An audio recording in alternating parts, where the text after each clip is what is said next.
पान खाजा खाने कार्यक्रम भइरहेछ कतिवटा छौ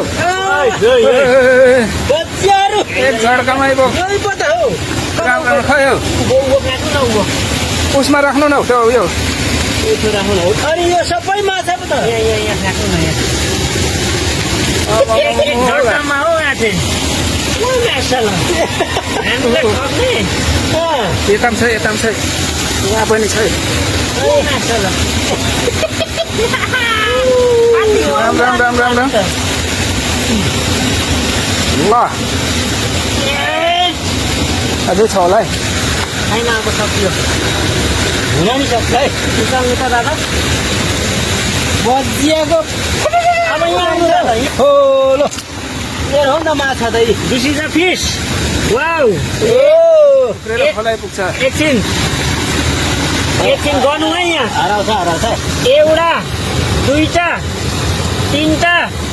चारवटा अनि यसले पाँचवटा यसले छवटा अनि यसले सातवटा यसले आठवटा यसले नौवटा राम मैले भनेको नौवटै हो ल पुग्यो यहाँ ल्याउनु तपाईँको फुट्लुङ हेर्दा एकचोटि होइन नौवटै मैले गनिसकेको नौवटा गनेको एकै झड्कामा एक साथ बाहिर उठिदिन्छ है यत्रो सानो खोलामा एक खेप जाल हान्दै 9वटा माछा पर्यो है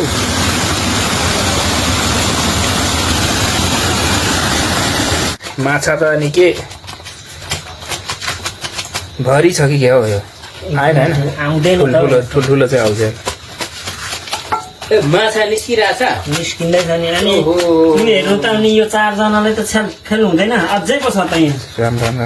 यो के भने नि त्यो उम्रिन्छ भनेर त्यो सानो मुख बनाएको नि त यो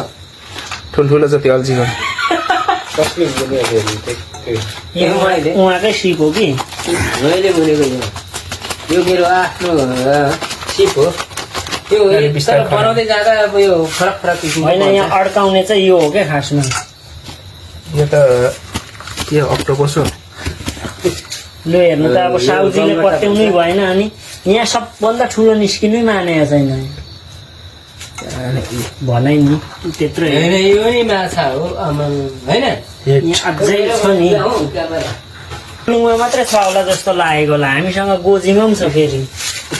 फुलुङमा हटेन लु साँच्चै भनेको यहाँ गोजीमा पनि छ क्या हामीसँग लु हेर्नु त नि खैनी मात्रै पनि निस्क्यो त हरेकै पो छ त लु अब यो मिलाएर भन्नुपर्छ त्यहाँ खेल्नुपर्छ नि हामी त नभए चाहिँ बोकेर